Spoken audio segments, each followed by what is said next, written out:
গতকাল যে দিনটা গেল জগন্নাথ দেবের রথযাত্রা, তাই না? আচ্ছা, জগন্নাথ দেবের মূর্তিকে দর্শন করেছেন? কেমন বলুন তো জগন্নাথ দেবের মূর্তি? হাত নেই, পা নেই, অনেকে আবার তামাশা করে বলে ঠুঁটো জগন্নাথ, তাই তো? তামাশা করে বলে, রঙ্গরস করে বলে, ভগবানকে নিয়ে যারা খিল্লি করে তারা বলে। কিন্তু জগন্নাথ তো আর ঠুঁটো নয়। যিনি জগতের নাথ, যিনি জগৎ বিশ্ব ব্রহ্মাণ্ডের নাথ, তিনি কি ঠুঁটো হতে পারেন? না, তিনি ঠুঁটো নন। তেনার সমস্ত কিছু অঙ্গ প্রত্যঙ্গ আছে, কিন্তু আমাদের সামনে অলৌকিক, যেটা আমাদের সামনে প্রকটভাবে নেই। কিন্তু যে মূর্তি আমরা দর্শন করি সেখানে জগন্নাথ দেবের পা দেখতে পাই না, সেখানে জগন্নাথ দেবের হাতও দেখতে পাই না, হাত পা বিহীন একটা মূর্তি দর্শন করি। কিন্তু আজকে আপনাদের সামনে সেই ভগবানের কথা বলবো, আজকে আপনাদের সামনে সেই ভগবানের কথা তুলে ধরব, যার শুধু হাত আর পা নয়, যে ভগবানের গোটা দেহটা পর্যন্ত নেই। আপনি যদি সেই ভগবানের মন্দিরে যান, সেই ভগবানের মূর্তির বদলে হরি হরি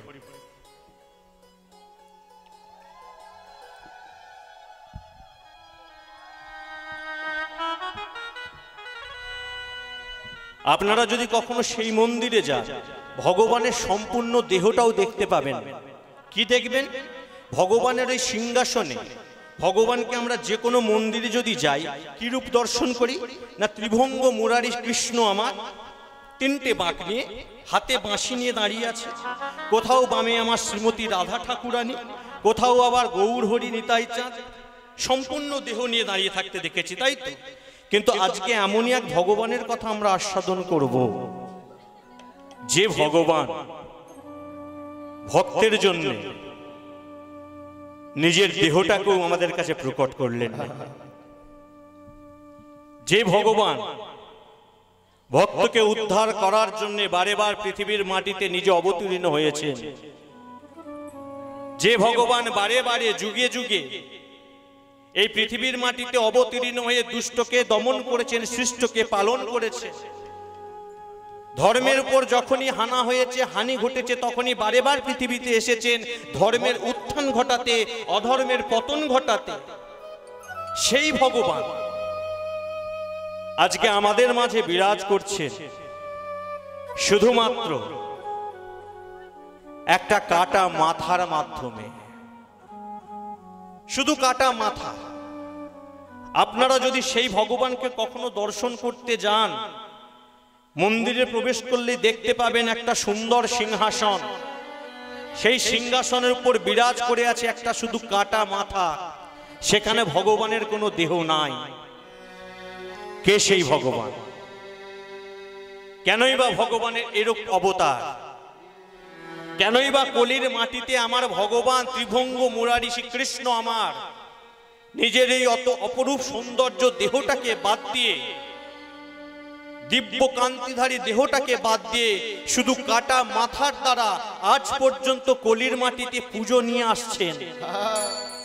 আজকে সেই ভগবানের কথা জানব। তবে সেই ভগবানের কথা জানতে গেলে আমাদেরকে পশ্চিমবাংলার মাটিতে পড়ে থাকলে হবে না। আমাদেরকে যেতে হবে ভারতেরই পশ্চিম প্রান্তে একটা রাজ্য আছে, যে রাজ্যের নাম হলো রাজস্থান।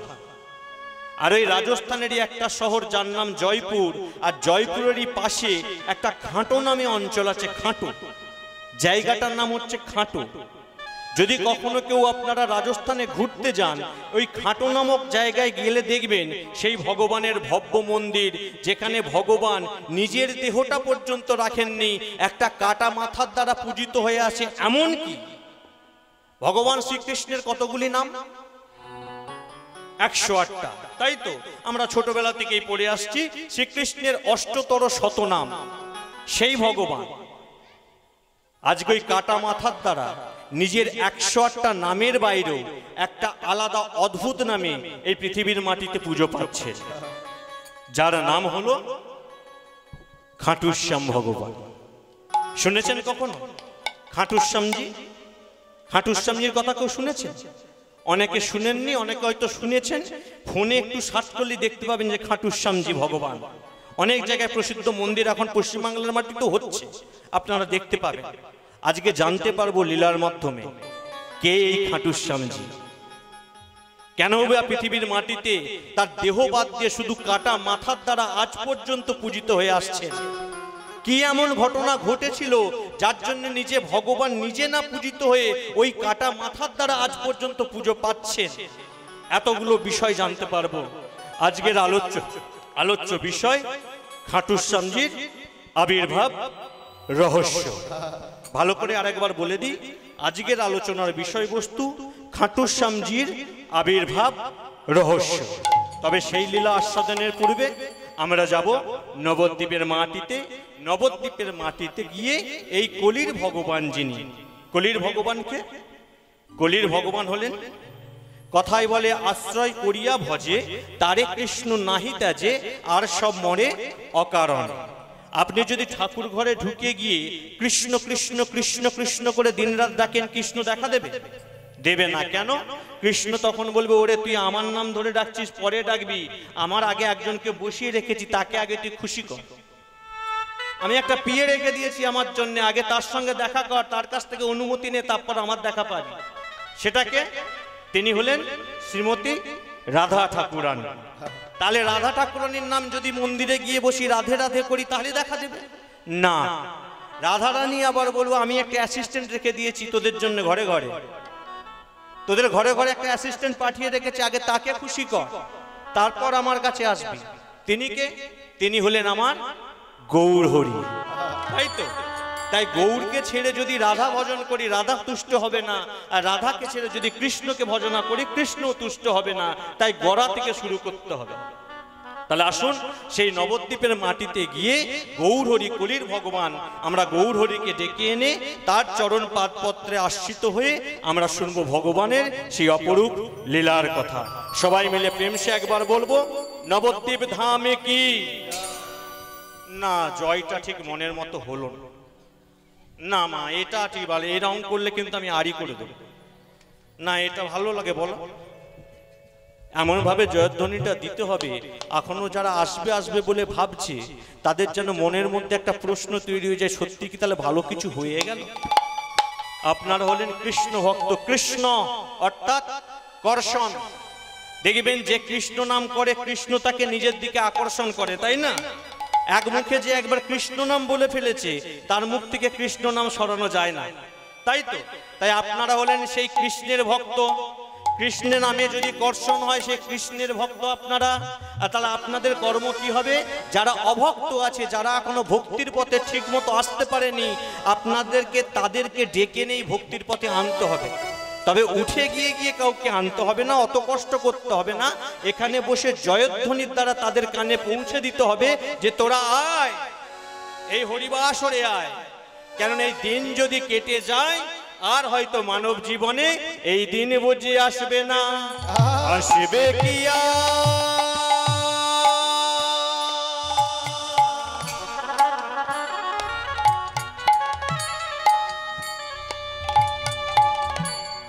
এ মানবে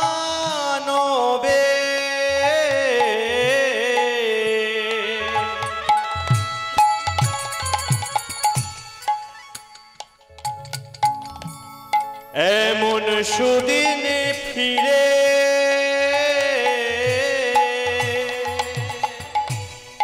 আসবে কি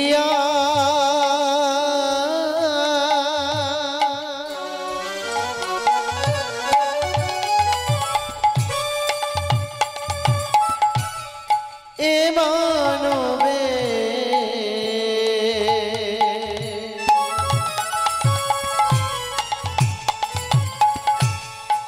এমন সুদিন রে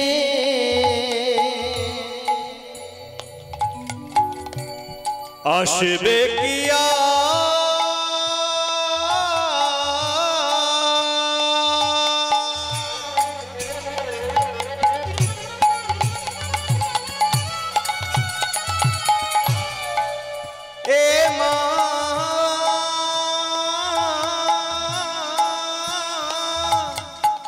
নবে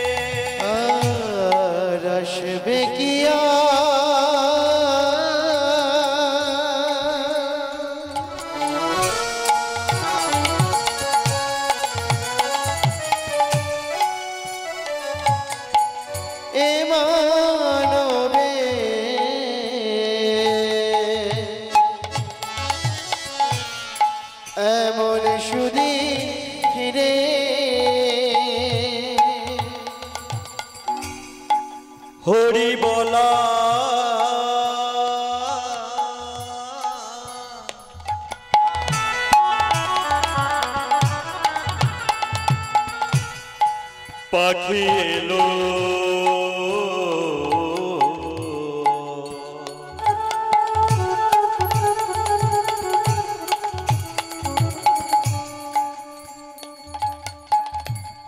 এই অধমের ঘরে হরি বলা পাখি এলো এই অধমের ঘরে ওরে হরি বলা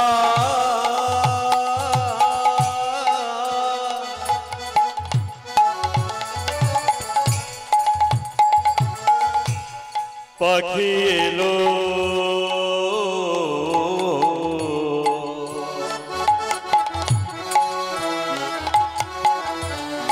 এই অধমের ঘরে হরি বলা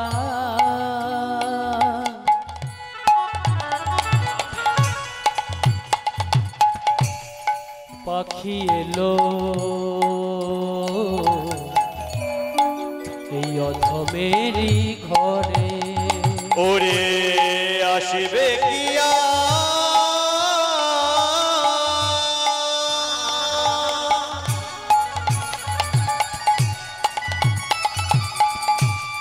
এ মা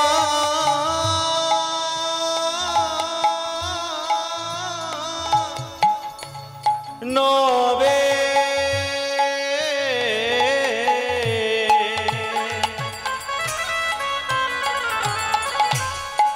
এমন সুদিন ফিরে আর আসবে গিয়া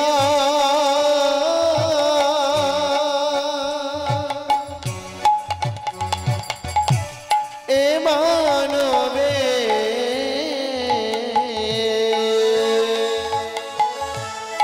এমন সুদিন ফিরে দিন গেলে দিন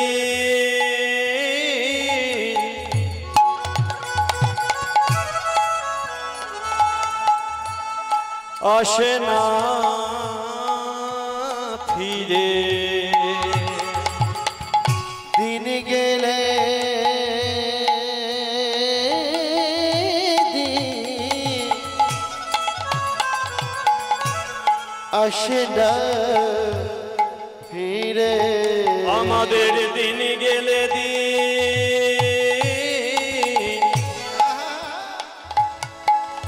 আসে না ফিরে দিন গেলে দিন আসে না ফিরে যে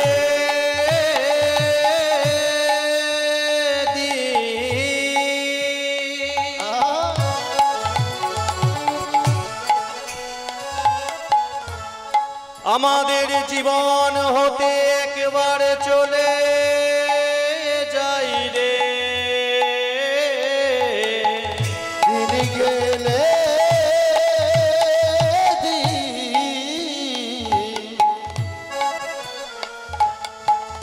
আসে না ফিরে যে রাত্রি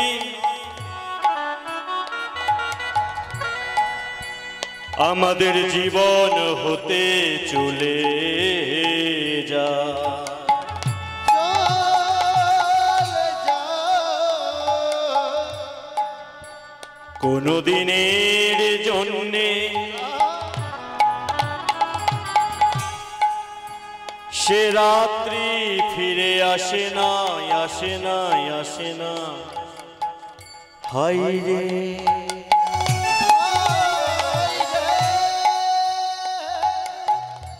একদিন সব কিছু ছাড়ি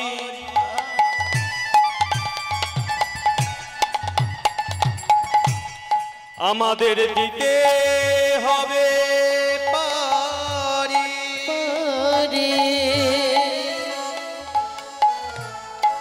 সেদিন আমাদের সঙ্গে কেউ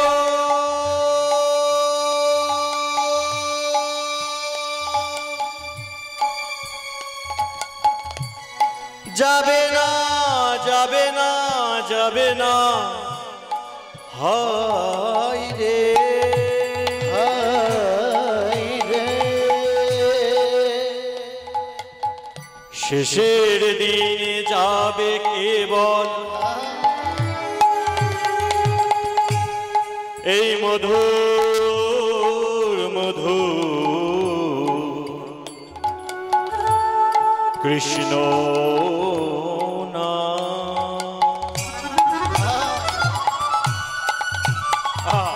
কত সুন্দর কথা দেখো।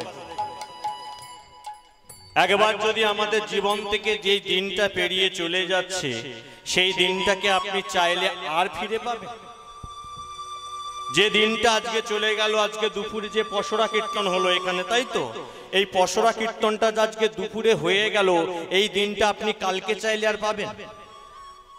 আজকে রাত্রিটা যদি এখানে কেটে যায়, আগামীকাল শুনেছি এখানে নাকি বাউল হবে, তাই তো ওই বাউলের সময় যদি এখানে আপনাদের মতো মায়েরা বেশ কয়েকজন এসে এখানে মাথা কুড়ে কুড়ে বলে, দাদা আজকে একটু কীর্তন করাতে হবে, দাদা আজকে একটু কীর্তন করাতে হবে, আর কীর্তন হবে? হবে না। ক্ষণে ক্ষণে ধীরে ধীরে মানুষের জীবন থেকে যে আস্তে আস্তে করে দিন রাত্রিটা পেরিয়ে চলে যাচ্ছে, এ দিন এই রাত্রি আপনার জীবনে আর কখনো ফিরে আসবে না। কার জন্য করছে? জন্ম নেয়া থেকে মৃত্যু পর্যন্ত আমরা শুধু চেয়ে যাচ্ছি, মায়ায় পড়ে যাচ্ছি, এটা আমার, ওটা আমার, সেটাই আমার, ওটা দে, এটা দে। কার জন্যে? সারা জীবন যে অর্থ উপার্জনের জন্য, সারা জীবন যে যশ খ্যাতির জন্য আপনি এত পরিশ্রম করছেন, বুকে হাত দিয়ে একবার বলুন তো, যেদিন আপনি এই দেহটা ছেড়ে আপনার প্রাণ পাখিটা বেরিয়ে চলে যাবে, সেদিন এখানের কিঞ্চিতের বঞ্চিত আপনি নিয়ে যেতে পারবেন? কিচ্ছু পারবেন? দেখবেন আমাদের সমাজে, বাস্তব দিয়ে কথা বলছি, অনেক স্ত্রী তার স্বামীকে ভালোবাসে। স্বামী যখন স্ত্রীকে ছেড়ে চলে যায়, দেখবেন স্ত্রী তার স্বামীর মরদেহের পাশে বসে বসে চোখের জলে কাঁদে, হাই গো তুমি চলে গেলে, কেন গেলে, আমি একা কি করে থাকবো, যাওয়ার সময় তো আমাকে নিয়ে যেতে পারতে। তুই জান, যেতে তো পারে। মানুষ মারা গেলে যে শ্মশানে পোড়াতে নিয়ে যায়, আচ্ছা বলুন তো, শ্মশানে কি একটা মরা পোড়ানোর মতো জায়গা থাকে? থাকে? এখানে মানুষ মরে তো, মরে তো। তাহলে বলুন, একটা মরা পোড়ানোর মতো জায়গা থাকে? চাইলে তো আরো মরা পোড়ানো যেতে পারে। তো সেই সময় তো স্ত্রী বলতে পারে, ওরে গ্রামবাসী তোমরা সবাই যখন এসেছো, আমাকে স্বামী ছাড়া আমি থাকতে পারবো না, স্বামীর চিতার পাশে আর একটা চিতা তৈরি কর, সেই চিতায় আমি উঠে পড়ি। উঠবে? উঠবে না। দেখবেন অনেক স্বামী তার স্ত্রীকে বড় বেশি ভালোবাসে, যেই স্বামী প্রত্যেকদিন দিনান্ত অন্তত একবার স্ত্রীকে না বলে থাকতে পারতো না, সোনা তুমি আমার আমি তোমার, সেই সোনা যখন মারা যাবে, দেখবেন সেই স্বামী একদিন কাঁদবে, দুদিন কাঁদবে, 3 দিন কাঁদবে, 4 দিন কাঁদবে। একটা মাস যেতে না যেতেই দেখবেন আপনার ওই শূন্যস্থান পূরণ করার জন্য আপনার স্বামীর জীবনে একটা নতুন সোনা এসে হাজির হয়েছে। হরি বল, হরি বল। হয় না? হয়তো। তাহলে যে স্বামীকে ভালোবেসে আপনি এত কাঁদছেন, যে স্ত্রীকে এত ভালোবেসে কাঁদছেন, আচ্ছা স্বামী স্ত্রী গেল, তাহলে সন্তান দেখবে? সন্তান তো দেখবে।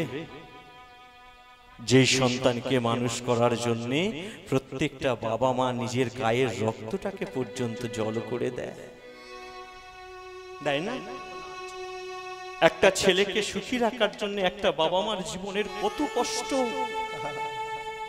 একটা ছেলেকে মানুষের মতো মানুষ করবে বলে বাবা তার সমস্ত স্বপ্ন, সমস্ত খুশি, সমস্ত ভালোবাসা সেই সন্তানের জন্য বিলিয়ে দেয়, সমস্ত কিছু।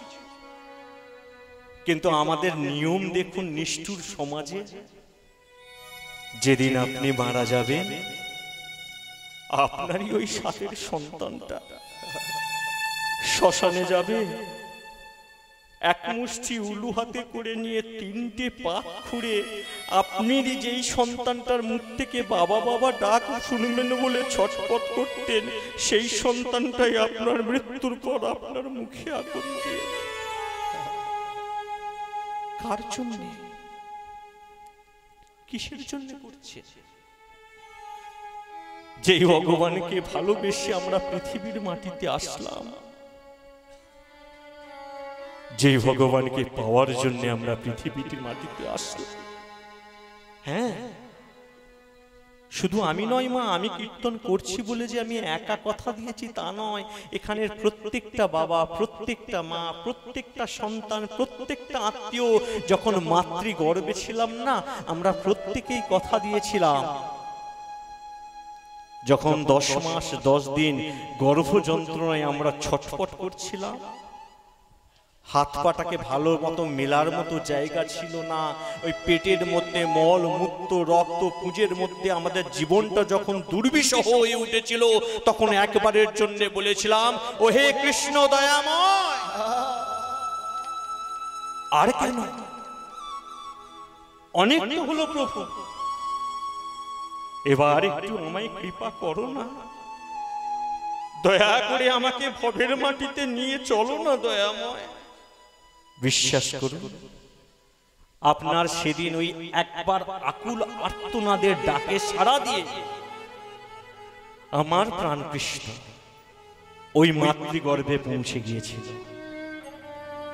গিয়ে শুধু একটাই প্রশ্ন করেছিল, ওরে জীব, তুই যে এত করে আমায় ডাকছিস, আমাকে উদ্ধার করো, আমাকে কৃপা করো।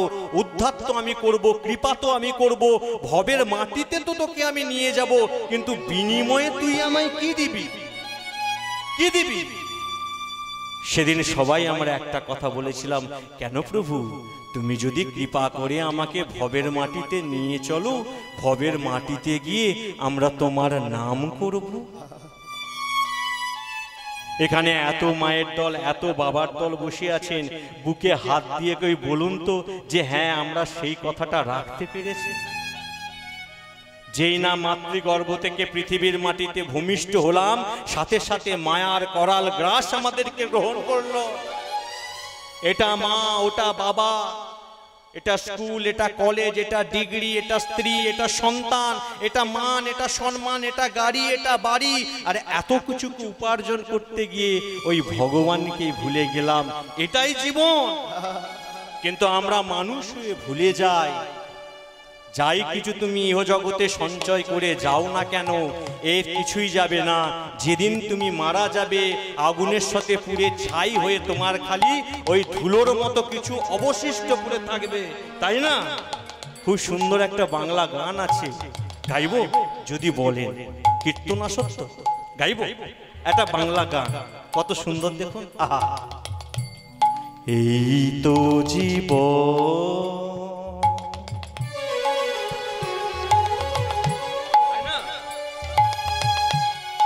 হিংসা বিবাদ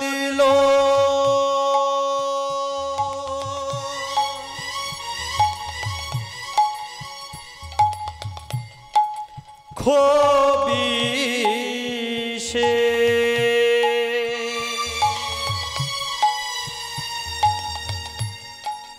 চিতাতেই সব সে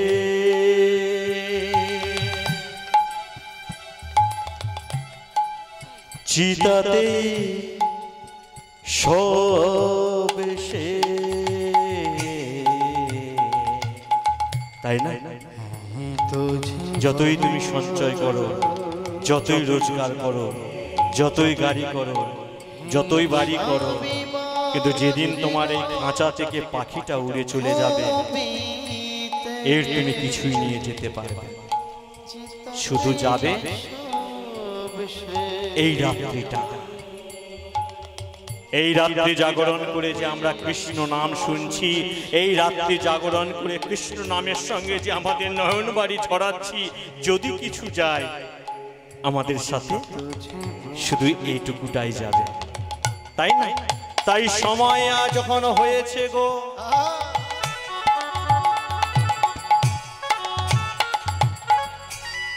আর বা সময় আমাদের হয় কি না হয়, হয় কি না, সেই সময়টাকে আমরা সবাই মিলে একটু কাজে লাগিয়ে নেব, তাই তো? সময় অপচয় করে কোনো লাভ আছে?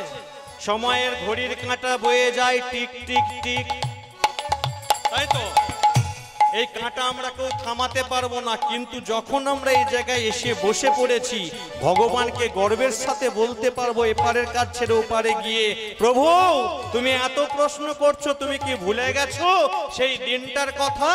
আষাঢ় মাসে রথযাত্রা উপলক্ষে পরের দিনকে ওই চন্দ্রশেখর বাবুর উঠোনে একদিন কীর্তন হয়েছিল। একটা অধম কীর্তনিয়া কীর্তন করতে এসেছিল, যার নাম বলরাম, যার ভুঁড়িটা এত বড়। বিশ্বাস করো, সেদিন আমরা মন প্রাণ দিয়ে তোমার কীর্তন শুনেছিলাম, সেই নামে আমরা চোখের জলে ভারিয়েছিলাম, তাই না? তাই সেই সময় যখন হয়েছে, আর ভাই আমাদের সময় হয় বা না হয়, সেই সময়টাকে আমরা কাজে লাগিয়ে নেব। সবাই মিলে ঊর্ধ্বে বাহু তুলে, সবাই মিলে একসাথে উলুধ্বনি দিয়ে, জয়ধ্বনি দিয়ে নিতাই গৌর হরিবোল হরিবোল হরিবোল। তাই সবাই মিলে আসতে হয়ে গেল নাকি? হাত দুটো প্রত্যেকের উপরে উঠুক, যে কজন আছে, যত দূর আমার নজর যাচ্ছে তার বাইরে একসাথে সবাই মিলে। দাদা ভাই আপনারাও সবাই মিলে, ভালো লাগবে, সবাই মিলে হাত দুটি তুলে, তাই ঊর্ধ্বে দুটি বাহু তুলে, মুখে কৃষ্ণ কৃষ্ণ বলে, প্রেমানন্দে হরি বলে, জয় রাধে শ্রী রাধে বলে, ওই জপের মালা হাতে লয়ে, রোধে তোমার হলাম বলে, তুলসীর মালা কণ্ঠে পড়ে, হরি তোমার হলাম বলে, শঙ্খ ধ্বনি দিয়ে সকলে, ওই নাই উলুধ্বনি, সবাই মিলে একবার উলুধ্বনি দিয়ে সকলে, শঙ্খ ধ্বনি দিও তোমরা, হরি হরি হরি বলে, গোবিন্দ তোমার হলাম বলে, জয় রাধে শ্রী রাধে বলে, বৃন্দাবনে চলো চলে, ওহে গৌর তোমার হলাম বলে, জয় রাধে শ্রী রাধে বলে, ওহে কৃষ্ণ তোমার হল। সময় চলে গেলে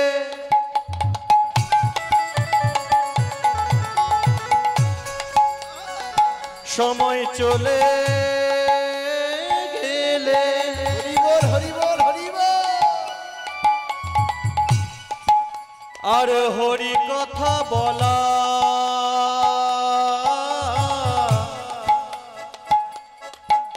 হবে না। ওই সময় চলে গেলে,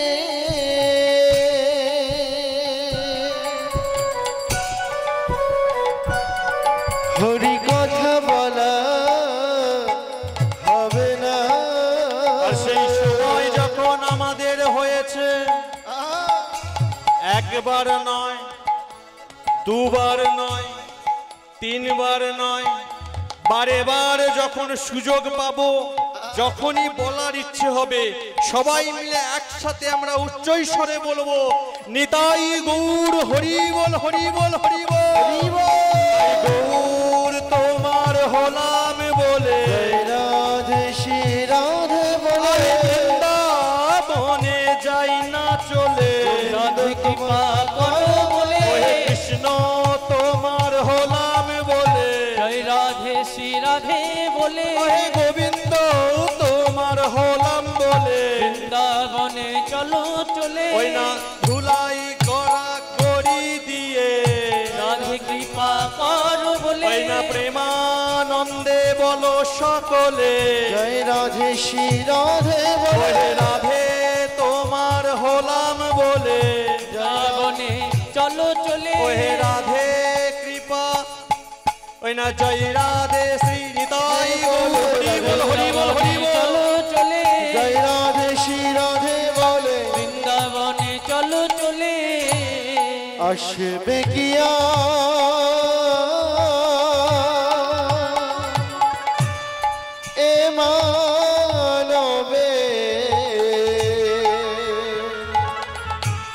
এমন সুদিন কিরে রূপ রঘুনাথ কহে ওহে দয়াল হরি রূপ রঘুনাথ কহে ওহে দয়াল হরি রূপ রঘুনাথ কহে ওহে দয়াল হরি রূপ রঘুনাথ কহে ওহে দয়াল হরি প্রার্থনা করেন সদা প্রার্থনা করেন সদা প্রার্থনা করেন সদা প্রার্থনা করে সদা শ্রীচরণ ধরি শ্রীচরণ ধরি প্রার্থনা করে সদাই প্রার্থনা করে সদা শ্রীচরণ ধরি শ্রীচরণ ধরি। তাহলে আসুন অযথা সময় নষ্ট না করে সেই সময়টাকে আমরা গোবিন্দ চরণে নিবেদন করে যৎকিঞ্চিত সময় যতক্ষণে হরিবাসরে থাকবো একটু আস্তে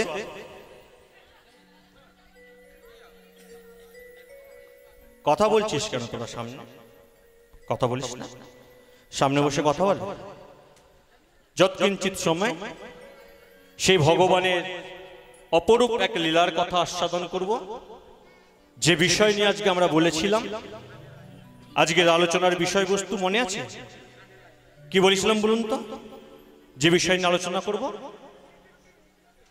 মনে নেই ভুলে গেছেন তোরা ভুলে গেছিস কি নাম বলেছিলাম বাবা ঠাকুর আপনাদের কারো মনে নেই হ্যাঁ গোড়াতেই তো গন্ডগোল মানে ব্যাপারটা বুঝতে পারছেন আমরা যখন কোনো কীর্তন বাসরে কীর্তন শুনতে যাই দেখবেন কীর্তনীয়রা একটা কথাই বলে হরি নাম করলে ভগবানের কৃপা পাওয়া যায় হরি নাম শুনলে ভগবানের কৃপা পাওয়া যায় সারাক্ষণ নয় একটু শুনলেই নাকি কৃপা পাওয়া যায় আমাকে অনেকে প্রশ্ন করে দাদা তোমরা যে কীর্তনে যে কথাগুলো বলো শুধু কি পয়সা রোজগারের জন্য এই যেমন কদিন আগে একটা ভিডিও আমার ছাড়া হয়েছে বলতে কোনো মানে খারাপও লাগে মানে আমাকে কজন খালি ফোন করে করে একটা কথাই বলছে তুমি কি বডি ফিটনেস দেখিয়ে আসরে কি লোক বসানোর চেষ্টা করছো মানে আমি গরমের জন্য খালি গায়ে কীর্তন করি বলে আর না শীতকালটা আমি পাঞ্জাবি পরে করি এই গরমকালটা আমি খালি গায়ে কীর্তন করি বলে আমাকে বেশ কয়েকজন ফোন করে খালি একটা কথাই বলছে এ মা বোনেরা অনেক আসরে থাকে তুমি একটু শরীরটা চাপা দিয়ে কীর্তন করতে পারো না আমি তাদেরকে শুধু একটা কথাই বলেন আচ্ছা বাবা ঠাকুর তুমি বলতে পারো আমার নিতাই চাঁদ গৌর হরি কোন কোম্পানি থেকে জামা কাপড় পরে কীর্তন করত তাই না আপনারা গৌর হরিকে কোনোদিন জামা পরে দেখেছেন নিতাই চাঁদকে কখনো জামা পরে দেখেছেন তাছাড়া কীর্তনের মূল ভিত্তি কি আমি আদিকাল থেকে ছোটবেলা থেকে দেখে আসছি যে কীর্তনীয়রা খালি গায়ে কীর্তন করে ফ্যাশন যদি কিছু হয়ে থাকে তখন এখন পাঞ্জাবি পরাটা ফ্যাশন হয়েছে খালি গায়েটা ফ্যাশন তাই না আপনারা এই যে বয়স্ক বাবারা মায়েরা বসে আছেন বলুন না আগে কীর্তনীয়রা কি পাঞ্জাবি পরে কীর্তন করত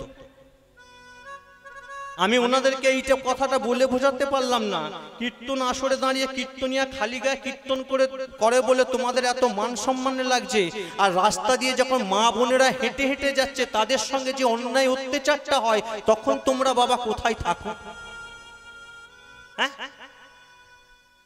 রাস্তা দিয়ে একটা মেয়ে যদি সন্ধ্যাবেলা একা একা যায় তাকে তো টোন টিটকিরি মারতে তুমি কম করো না তোমার মুখে এত বড় বড় কথাগুলো আসে কোথা থেকে তাই না একটা কীর্তনীয় আসরে উঠে কীর্তন করে খালি গায়ে পরিশ্রমের কথা কেউ বোঝে না যে 3 ঘন্টা 4 ঘন্টা একভাবে দাঁড়িয়ে কীর্তন করাটা যে কতটা কষ্টের লোকভাবে দাঁড়িয়ে দাঁড়িয়ে কথা বলে বলে পয়সা নিয়ে চলে যাচ্ছে কিন্তু না মা কীর্তন কোনো বই পড়া মুখস্থ বিদ্যে নয় যে 2 পৃষ্ঠা মুখস্থ করে এসে দাঁড়িয়ে দাঁড়িয়ে মুখস্থটা আপনাদেরকে বলে দিলাম না কীর্তন অনেক ভাবের জিনিস কীর্তনিয়া যখন এই জায়গাটায় দাঁড়ায় না তার মধ্যে অন্য কোনো ক্রিয়া কাজ করে না তার মধ্যে শুধু একটাই ক্রিয়া কাজ করে গোবিন্দের কৃপা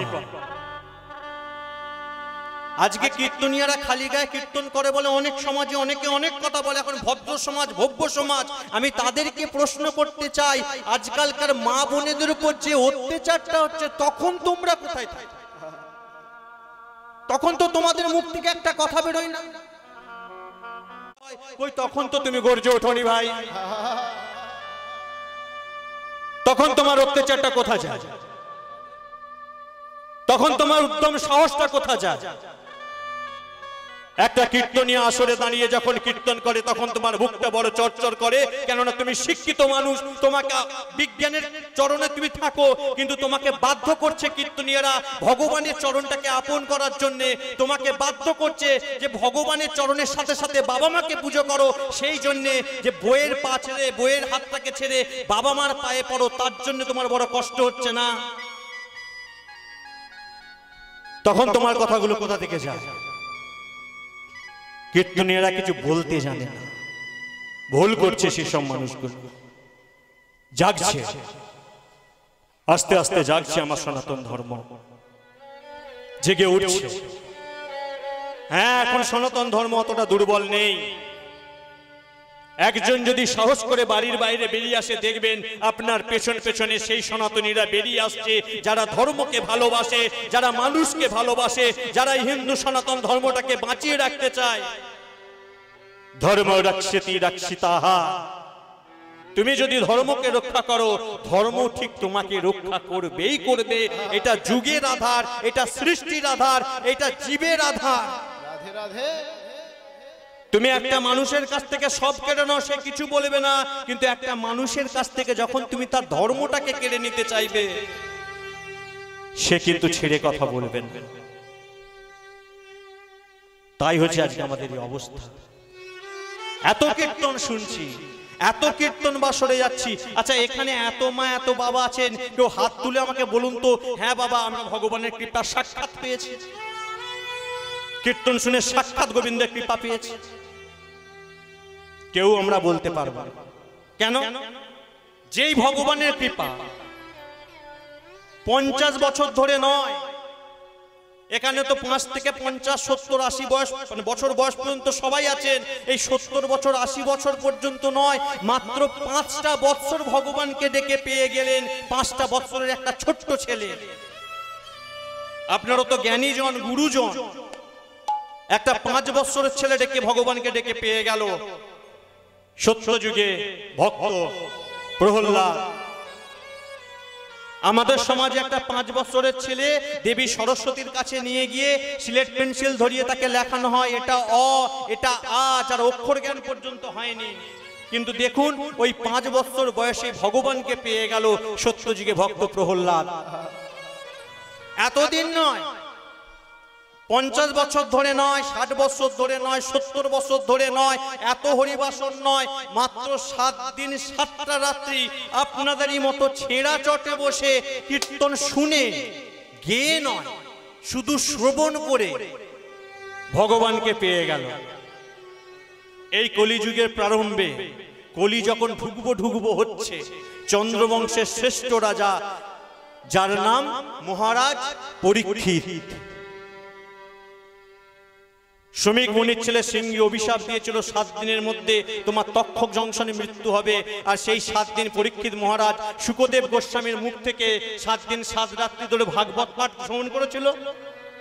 আর 7 দিন 7 রাত্রি ভাগবত পাঠ শ্রবণ করেই ভগবানকে পেয়ে গেল। আর আমরা এত কীর্তন শুনি, দেখুন, তোমার দেখা নাই গো প্রভু, তোমার দেখা নাই। কেন বলুন তো? আমরা শোনার মতো শুনতে পারি না, বলার মতো বলতে পারি না, তাই না?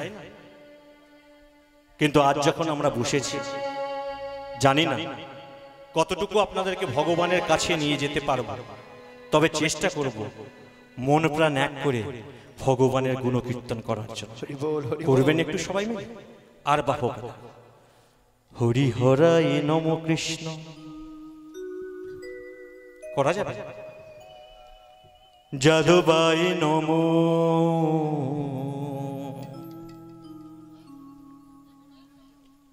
যাদবাই মাধবাই, কেশবায় নমো। হরায় নম কৃষ্ণ সবাই মিলে হাত যাদবায় জোড় করে নমঃ একসঙ্গে সবাই মিলে করবেন। যাদবায় মাধবায় কেশবায় নম হরায় নমো কৃষ্ণ যাদবায় নমো, যাদবায় মাধবায় কেশবায় নমো।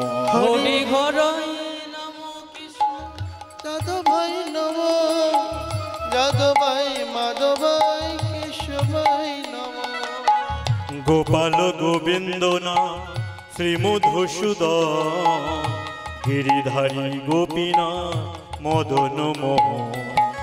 গোপাল গোবিন্দ শ্রী মধুসূদন, গিরিধারী গোপীনাথ মদন মোহন। গোপাল গোবিন্দ নাম শ্রী মধুসূদন, গিরিধারী গোপীনা মদন মোহন। গোপাল গোবিন্দ নাম শ্রী মধুসূদন, গিরিধারী গোপীনাথ মদন মোহন। হরে কৃষ্ণ হরে কৃষ্ণ হরি বল কৃষ্ণ কৃষ্ণ হরে হরে। হরে রাম হরে রাম। সবাই করবেন জোরে জোরে আমার সাথে কই সবাই মিলে। হরে কৃষ্ণ কৃষ্ণ সবাই মিলে জোরে। আহা হা হা, বাহ বাহ বাহ বাহ বাহ। আপনারা করা যাবে না একটু ভগবানের নাম করুন সবাই মিলে।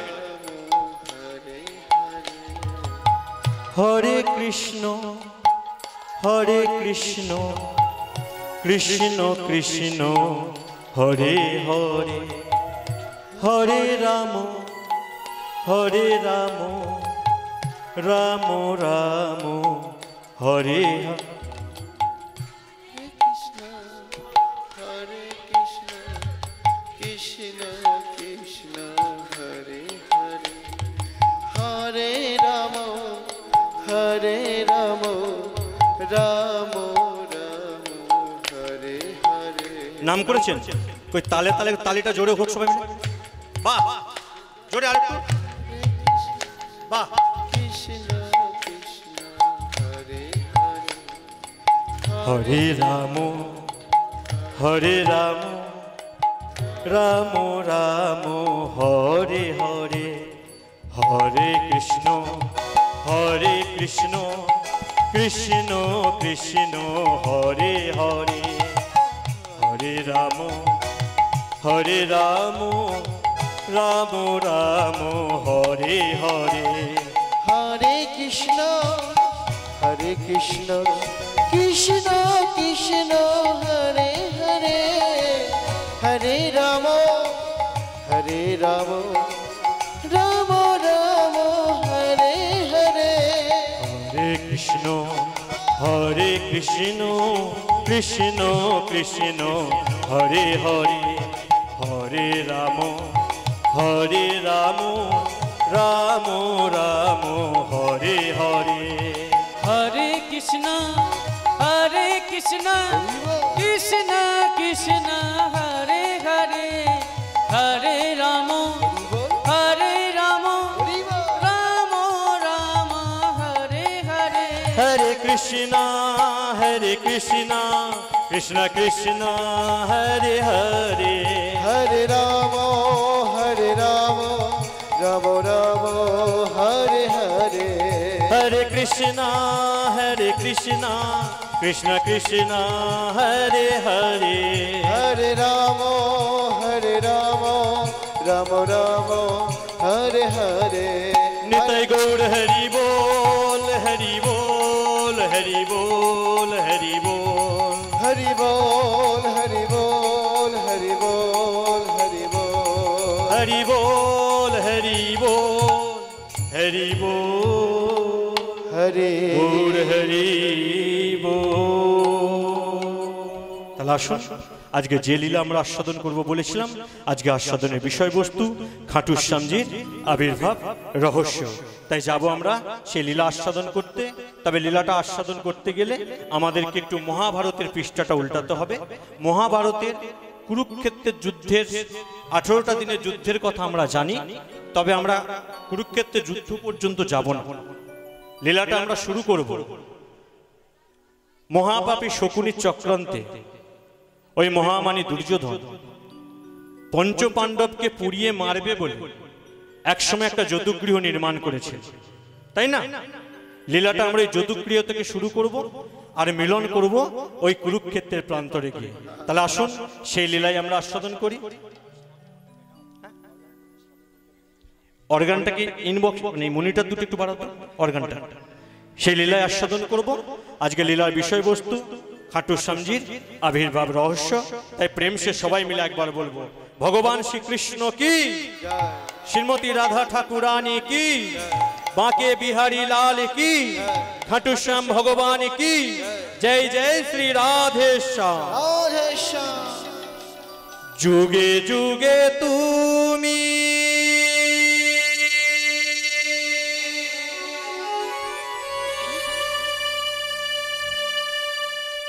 এসেছো ধরাতে,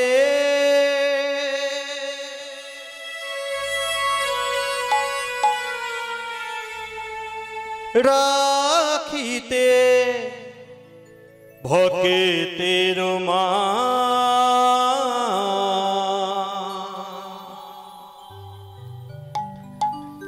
রাখিতে ভক্তের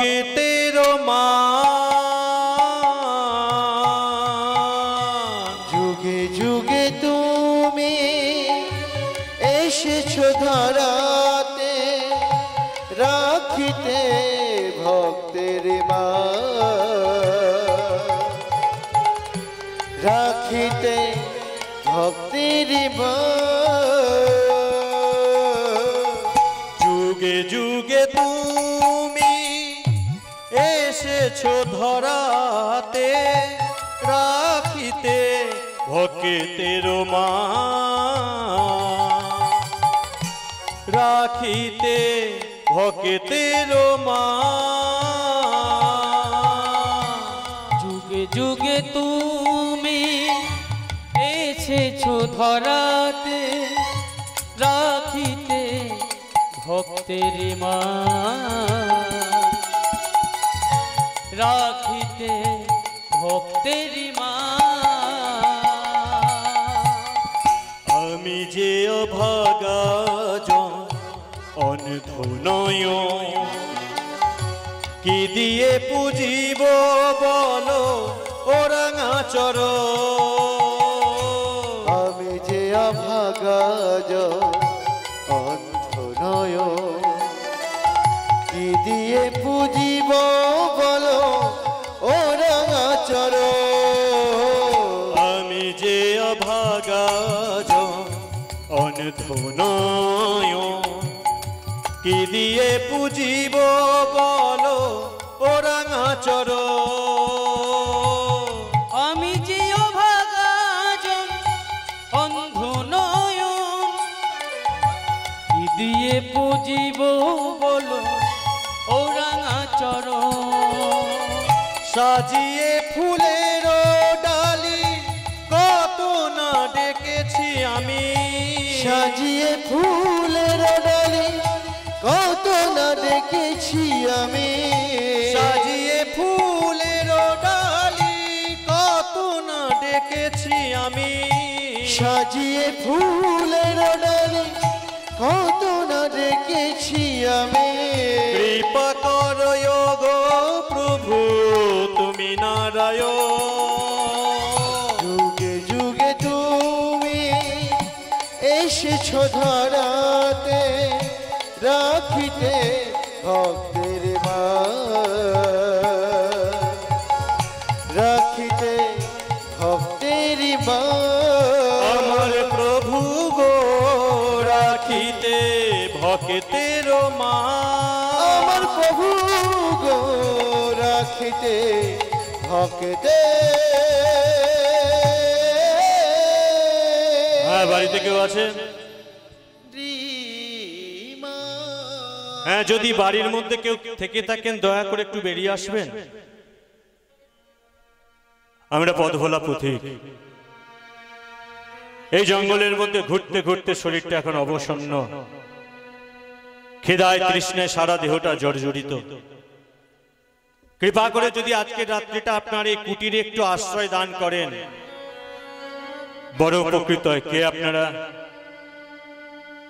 আপনি আমাদেরকে চিনবেন না। আমরা হলাম পথভোলা পথিক। মাকে নিয়ে জঙ্গলের মধ্যে ঘুরতে বেরিয়েছিলাম। হঠাৎ ঘুরতে ঘুরতে কখন যে আধারটা নেমে আসলো, আর ওই আধার অন্ধকারের মাঝে আমরা রাস্তাটা যে কিভাবে হারিয়ে ফেললাম বুঝতে পারলাম না। আর এই অন্ধকারের মধ্যে জঙ্গলটাকে তন্ন তন্ন করে খুঁজতে খুঁজতে, হালটাতে হালটাতে, খিদায় তৃষ্ণায় সারা দেহটা জর্জরিত। আপনি যদি কৃপা করে আজকের রাত্রিটা আপনার কুটিরে একটু আশ্রয়ের ব্যবস্থা করেন, বড় উপকৃত হই। ঘটনাটা কি?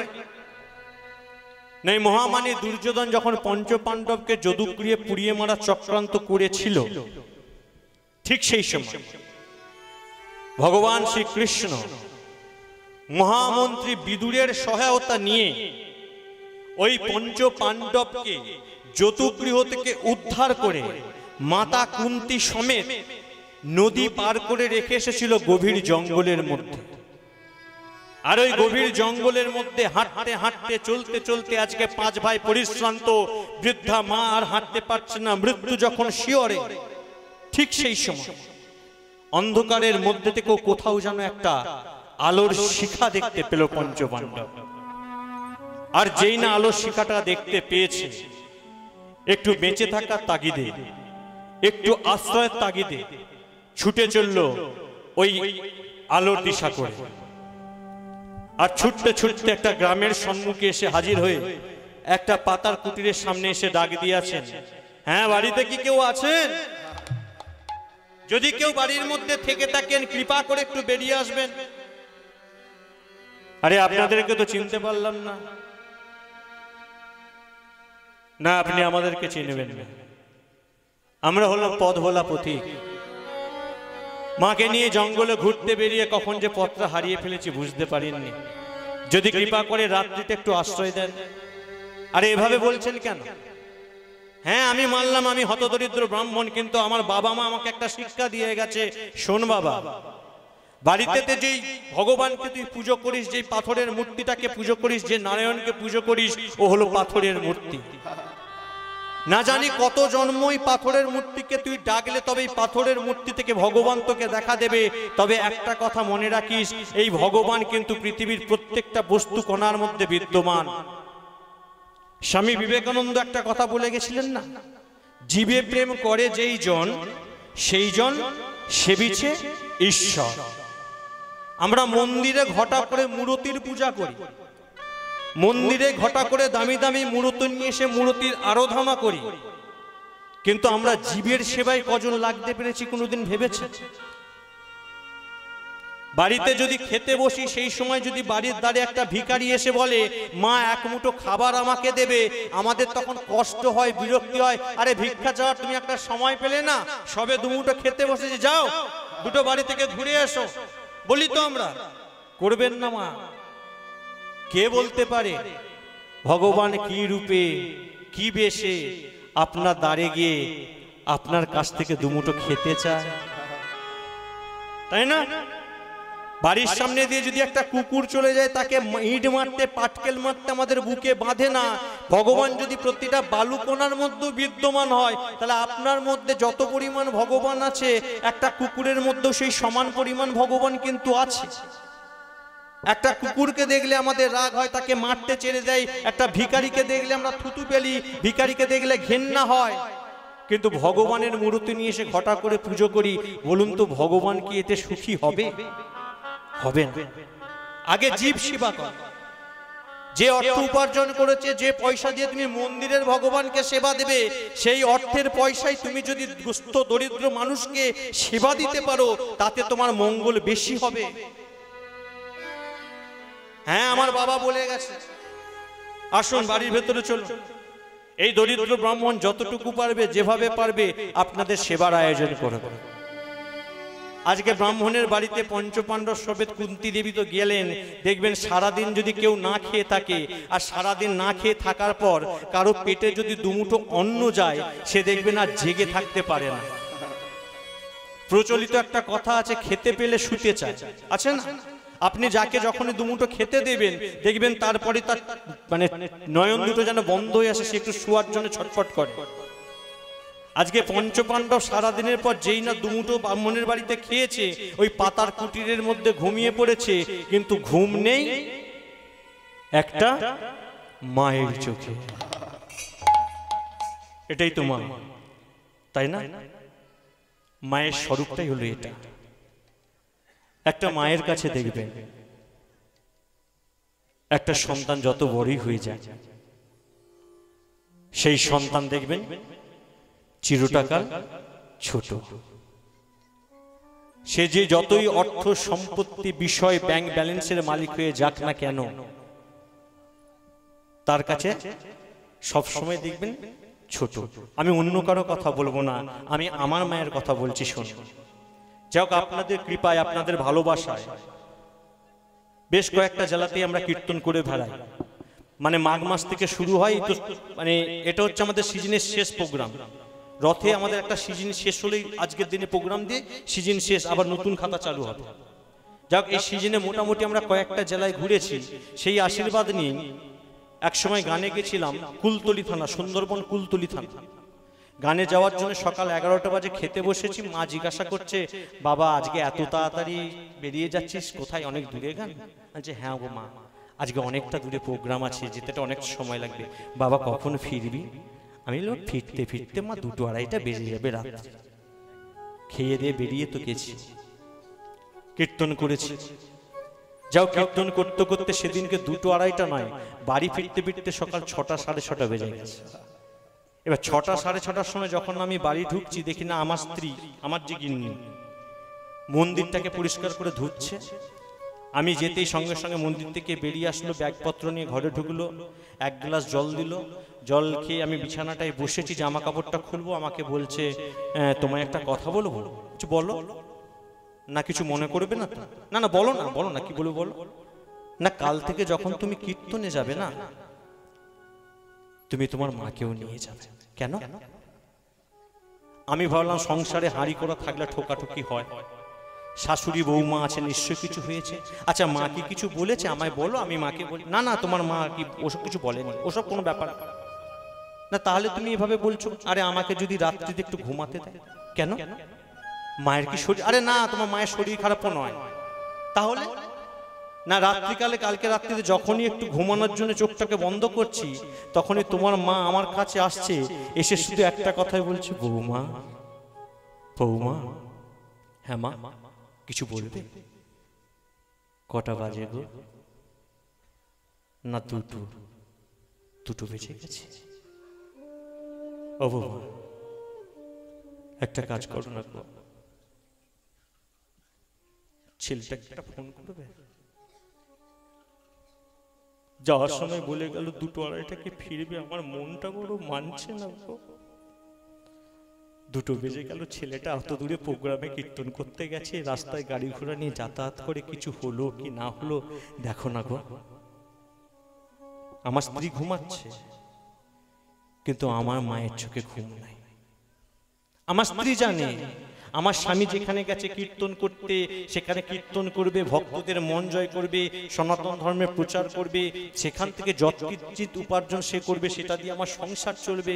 তাই আমার স্ত্রীর মনে চিন্তা নেই, কিন্তু আমার মায়ের মন কাঁদছে। সে মানতে পারছে না যে ছেলেটা আমার বলে গেল 2-2:30 ফিরবে, 2-2:30 বেজে গেল, এখনো কেন আসছে। এটাই তো মা। মায়ের মন অত কিছু জানে না।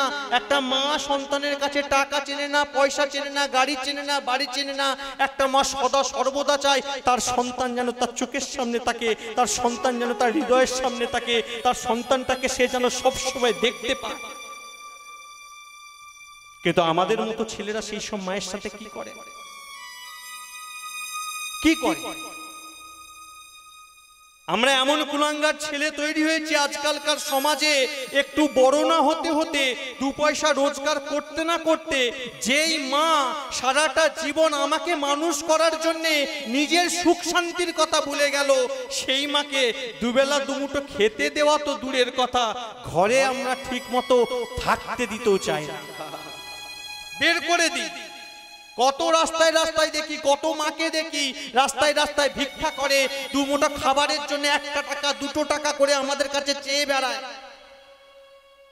নিজেকে তখন প্রশ্ন করি, বিশ্বাস করুন নিজেকে প্রশ্ন করি, এই জগতে কি এমন ছেলেও আছে যারা মা বাবাকে কষ্ট দেয়, যারা মায়ের মুখে 2 মুঠো খাবার তুলে দিতে পারে না? তারা কি ধরনের মানুষ হয়েছে? আমরা আজকালকার সমাজে যদি আপনাদেরকে প্রশ্ন করি, আচ্ছা বাবা বলুন তো সন্তানকে মানুষ করার জন্য কি করছেন? কেন আপনারা বলবেন কেন বাবা বলরাম? ছেলেকে ভালো স্কুলে দিয়েছি, স্কুল থেকে কলেজে যাবে, ডিগ্রি পাবে, স্কলারশিপ পাবে, সেখান থেকে কেউ উকিল হবে, কেউ ব্যারিস্টার হবে, কেউ জজ সাহেব হবে, কেউ পুলিশ হবে, কেউ ইঞ্জিনিয়ার হবে, কেউ ডাক্তার হবে, হয়ে গেল মানুষ। না, যদি উকিল ব্যারিস্টার পুলিশ জজ সাহেব ইঞ্জিনিয়ার ডাক্তার হলে মানুষ হতো, তাহলে ভেবে দেখুন তো ভারতবর্ষের শিক্ষিত সমাজ, এডুকেটেড সমাজ, এডুকেটেড সঙ্গে সঙ্গে মানে শিক্ষার হার বাড়ার সঙ্গে সঙ্গে ভারতবর্ষে কিন্তু বৃদ্ধাশ্রমের সংখ্যাও কিন্তু দিনের পর দিন বেড়ে চলেছে, কমেছে? মানুষ তো শিক্ষিত হচ্ছে, চাকরি করছে, পয়সার অভাব নেই। ভারত তো এখন বিশ্বের কয়েকটা ধনী দেশের মধ্যে একটা দেশ, তাহলে ভারতবর্ষে এত বৃদ্ধাশ্রম কেন? মানুষ হচ্ছে কোথা থেকে? হ্যাঁ, শিক্ষায় আনে চেতনা, শিক্ষায় আনে প্রগতি।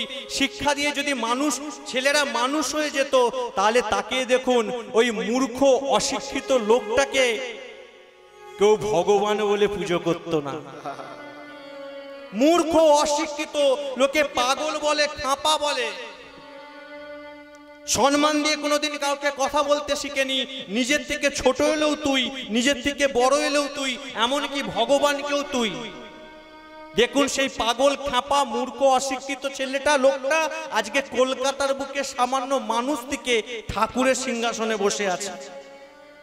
ঠাকুর পরমহংস শ্রী শ্রী রামকৃষ্ণ, তাই না?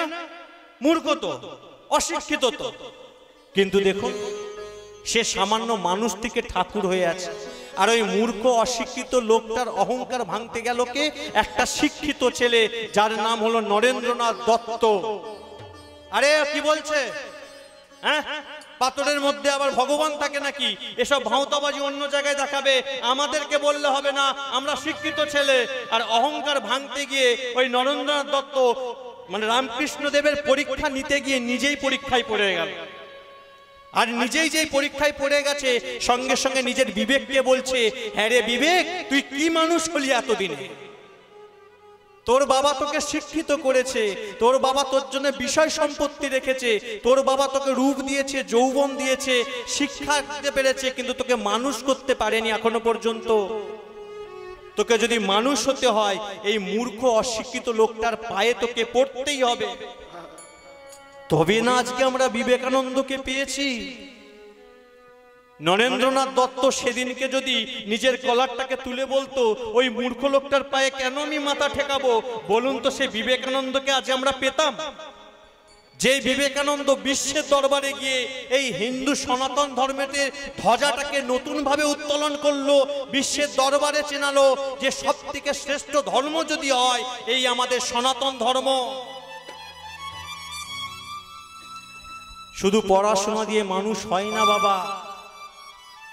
ছেলেকে শিক্ষায় ভর্তি করে দিয়ে পড়াশোনা করিয়ে আপনি ডিগ্রি অর্জন করাতে পারেন, ডাক্তার ইঞ্জিনিয়ার করাতে পারেন।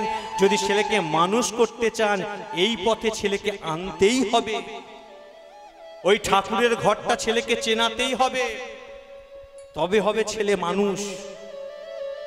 আর আমরা ছেলে হয়েছি, সেই মা বাবার মুখে দুমুঠো খেতে খাওয়া দিতে পারিনি।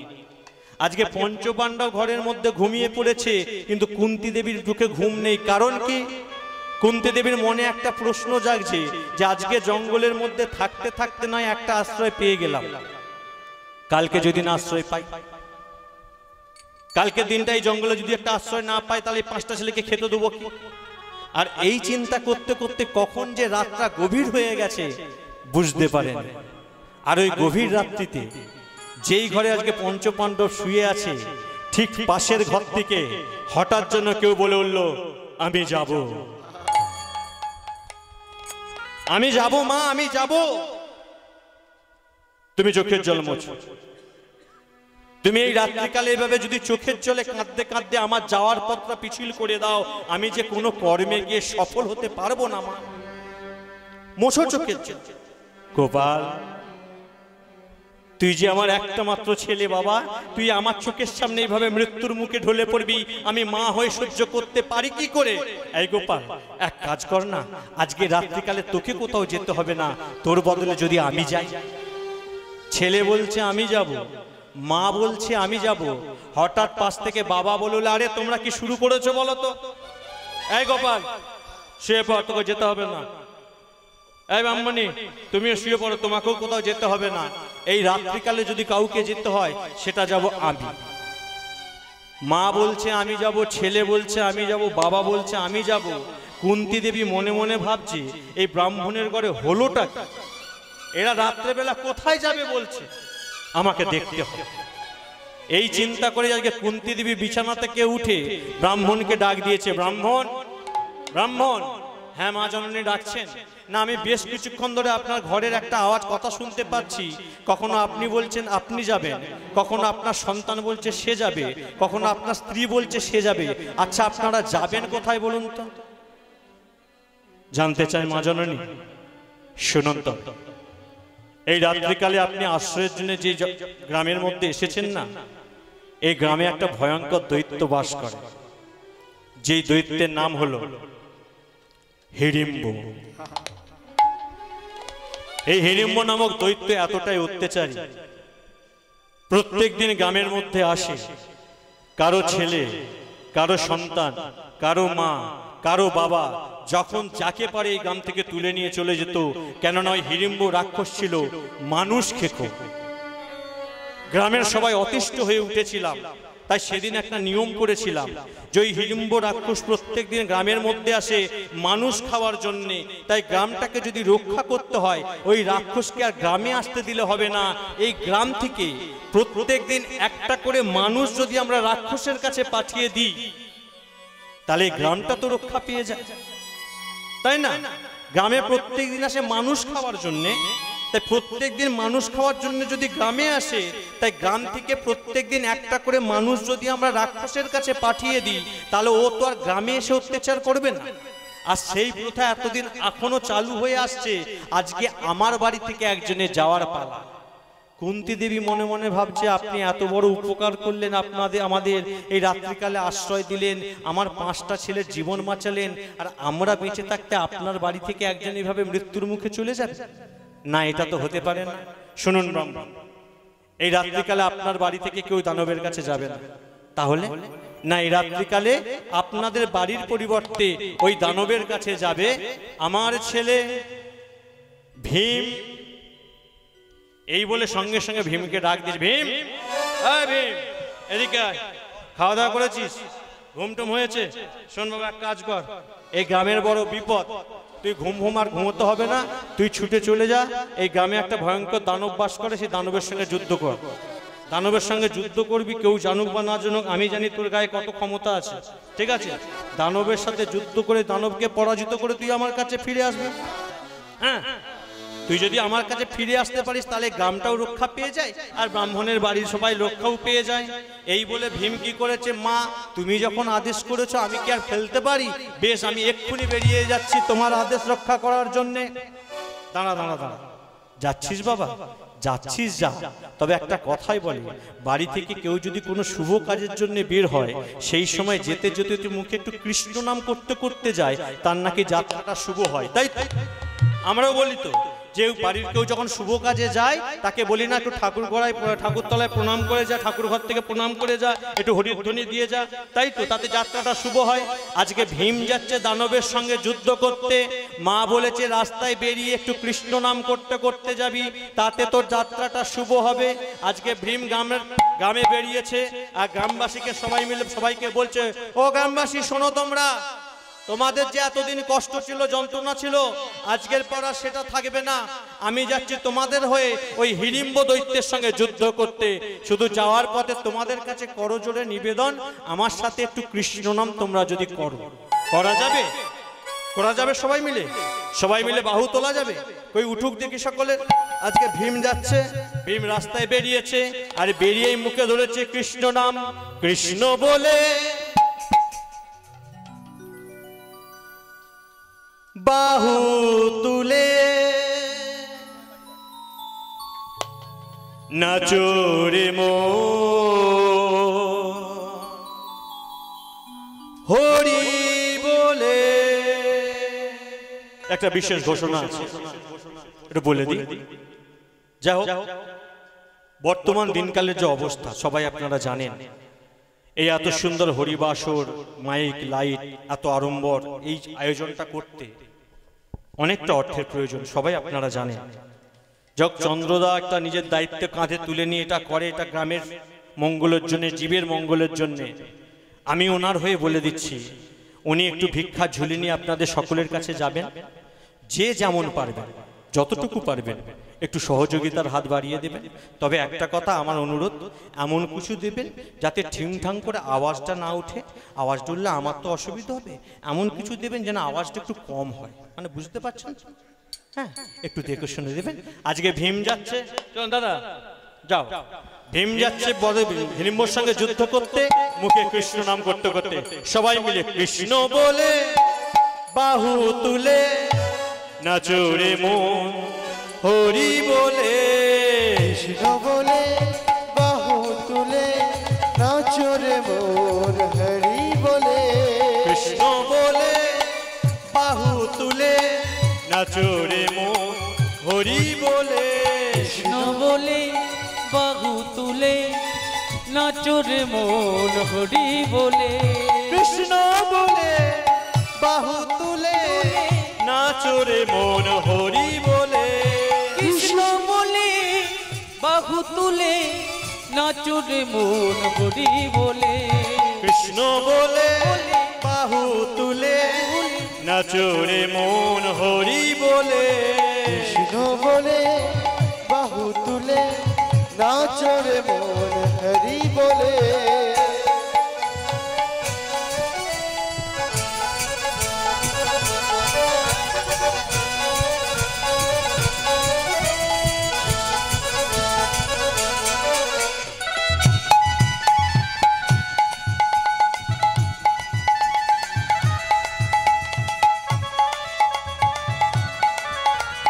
একটু উলুধ্বনি সবাই মিলে নিতাই গৌর হরি বল হরি বল।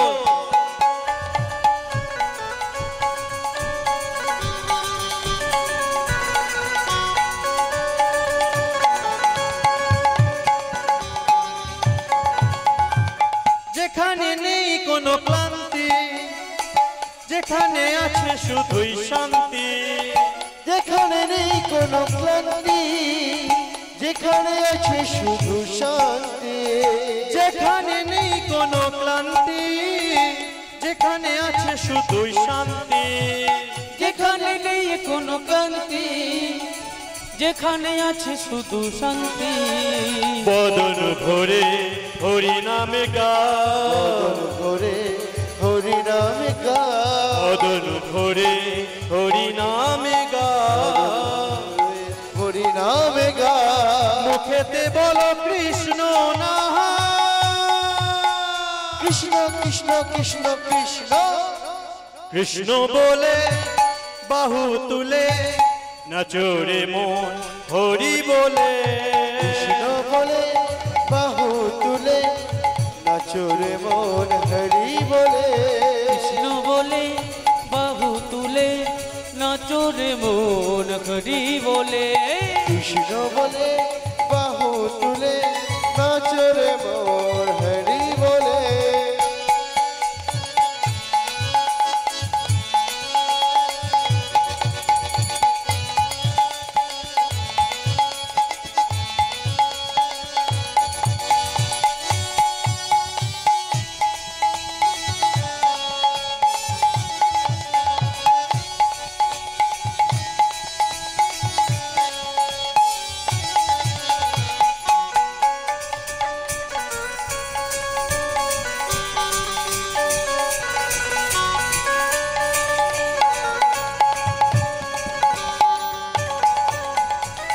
যেখানে নেই কোনো চিন্তা, যেখানে নেই কোনো ভাবনা, যেখানে নেই কোনো চিন্তা, যেখানে নেই কোনো ভাবনা, যেখানে নেই কোনো চিন্তা, যেখানে নেই কোনো ভাবনা, যেখানে নেই কোনো চিন্তা, যেখানে নেই কোনো ভাবনা, বদন ভরে হরি নামে গাও, ভরে হরি নামে গাও, বদন ভরে হরি নামে গাও, বদন ভরে হরি নাম গাও, মুখেতে বলো কৃষ্ণ নাম,